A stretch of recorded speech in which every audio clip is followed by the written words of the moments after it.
1,82,000 క్యూసెక్కులు వచ్చిన ఆపిన ప్రాజెక్టు.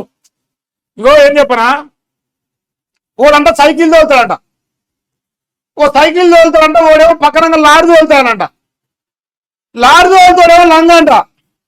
దానికేం తోలుతాడు, వాడు లారీ తోలుతాడు. మావాడు మొగోడు, వాడు సైకిల్ తోలుతాడు అంటాడంట. మరేమంత నష్టం ఈ వివేక వెంకట సంఘాన్ని సన్నాసు ఇసండి సన్నాసు అంటే అన్నాడంట. లారీ తోలుతాడు సౌటరా, సైకిల్ తోలుతాడు మొగోడు రా నాయన, ఇంకో సైకిల్ తోలుతాడు రా వీడు, 70,000 క్యూసెక్కులు వస్తాడు నిలబడేరా మొగోడు లెక్క సైకిల్ అంటాడు. మరి సన్నాసి సైకిల్ 10,000 వస్తాయిరా, లారీ 50,000 వచ్చేది కావాలి దద్దమ్మని లోకం అంటాను. సైకిల్ విలువ సైకిల్ లేరా, లారీ విలువ లారీ లేరా దద్దమ్మ అని చెప్పేసి అంటుంది. కానీ సన్నాసులకేమో సైకిలే గొప్పగా అనిపిస్తుంది. ఇప్పుడు ఈ ప్రాజెక్టు బందోబస్తు మొగోళ్ళు లెక్క నిలబడుతున్నా నచ్చలేదు, మన కన్ను ఓర్స్తలేవు. ఎందుకంటే మనం ఆంధ్ర సోప చేసిన సన్నాసనం కదా, చంద్రబాబు నాయుడు గారి మోసేది గారి బతికిన ఎదవలం కదా మనము.